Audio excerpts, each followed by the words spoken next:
বাৰীতে মাৰিম পাক বিচাৰি আনিম শাক বলক আজি শাক বিচাৰোঁ। এয়া দেখিছেনে ঘৰৰ কচু গছৰ একদম কোমলীয়া পাত কেইটামান ল'ম আৰু এই পাতকেইটাৰে মই আজি ৰেচিপি এটা বনাম বুলি ভাবিছোঁ। গতিকে আপোনালোকে চাই লওক।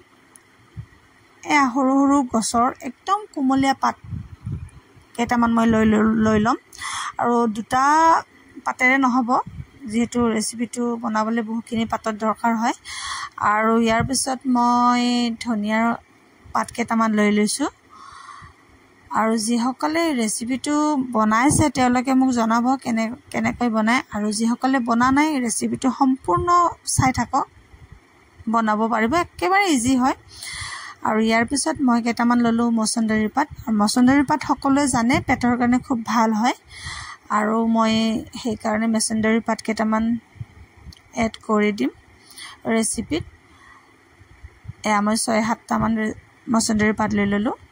আৰু ইয়াৰ পিছত মই কেইটামান নৰসিংহৰ পাত লৈ ল'ম, যিহেতু নৰসিংহৰ গোন্ধটো খুব ধুনীয়া আৰু আমি এই ৰেচিপিটোত নৰসিংহৰ পাত কেইটামান দি দিম। আৰু ইয়াৰ পিছত মই নৰসিংহৰ পাত কেইটামান লৈ ল'লোঁ।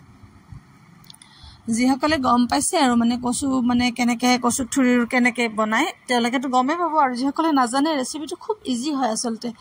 আৰু ইয়াৰ পিছত মই ভেদাইলতাৰ পাত কেইটামান লৈ ল'ম। ভেদাইলতাৰ পাত কেইটামানো আজি দিম বুলি ভাবিছোঁ।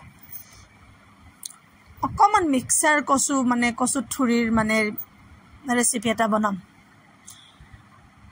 তাৰপিছত মই এনেকৈ ভেদাইলতাৰ পাত কোমলীয়া পাত কেইটামান লৈ ল'লোঁ। গছডালত পাতেই নাই, পাত চবেই লৈয়ে গ'ল। আৰু তাৰপিছত মই এয়া দেখিছেনে কচুৰ ঠুৰি বহুকেইটা হৈ গ'ল।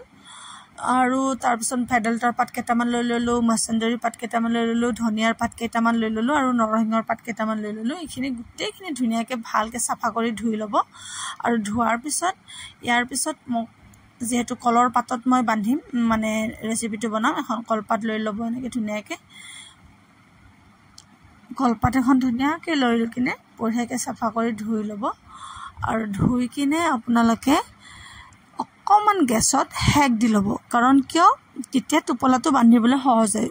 যদি ডাইৰেক্ট বন্ধা যায় ন তেতিয়া পাতখন ফাটি যোৱা চান্স থাকে। আৰু যদি আপোনালোকে অকণমান সেক দি লয় তেতিয়াহ'লে টোপোলাটো খুব ধুনীয়াকৈ আপোনালোকে যেনেকৈ বান্ধিব ইচ্ছা তেনেকৈ বান্ধিব পাৰে। গতিকে এনেকৈ আগফাল পিছফাল অকণমান সেক দি ল'ব। আৰু এয়া মই অকণমান গেছত সেকি ল'লোঁ।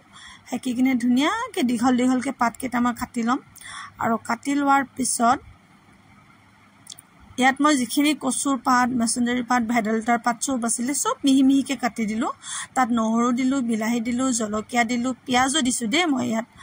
আৰু আপোনালোকে কণ বিলাহী ব্যৱহাৰ কৰিব পাৰে, কণ বিলাহী দিলে স্মেলটো আৰু বেলেগ ধুনীয়া গোন্ধাব।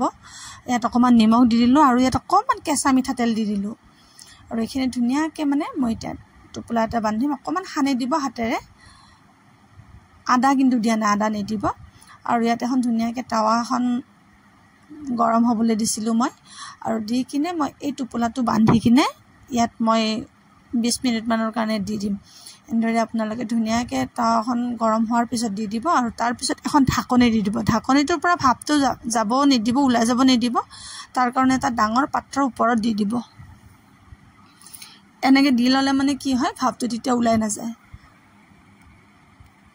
আৰু এনেকৈ 5 মিনিট 10 মিনিটমান হোৱাৰ পিছত এফাল সিফাল লুটিয়াই দিব। তেতিয়া কি হয়, বস্তুটো খুব ধুনীয়াকৈ সিজি যায়। আৰু সেইকাৰণে মই আচলতে মিহি মিহিকৈ কাটি দিছিলোঁ, তেতিয়া খুব কম সময়ত ভিতৰতে হৈ যায়। আৰু এয়া মোৰ 20 মিনিট পিছত 15-20 মিনিটমান পিছত মোৰ এইটো হৈ গ'ল। এইখিনি পাতৰ পৰা উলিয়াই ল'লোঁ। কি ধুনীয়া গোন্ধ এটা ওলাইছে। আপোনালোকে যিসকলে বনাব বা বনাইছে তেওঁলোকে গম পায় কি ধুনীয়া স্মেল এটা আহে।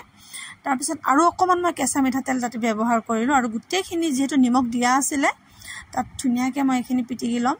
আৰু এতিয়া গৰম গৰম ভাতৰ লগত খোৱাহে কথা। আৰু আপোনালোকে এবাৰ ট্ৰাই কৰিবচোন, আৰু কেনেকুৱা লাগে তেতিয়া আপোনালোকে গম পাব। দেখিবলৈ কেনেকুৱা হৈছে মই নাজানো, কিন্তু খাবলৈ সঁচাকৈ বহুত ধুনীয়া হৈছিলে আৰু ইয়াত বহুত কেইবিধ যিহেতু সামগ্ৰী মই এড কৰা হৈছিলে আপোনালোকে দেখিছে। গতিকে ভিডিঅ'টো আপোনালোকে প্ৰথমৰ পৰা লাষ্টলৈকে চাব, তেতিয়া আপোনালোকে গম পাব আৰু টেষ্টটো তেতিয়া গম পাব। গতিকে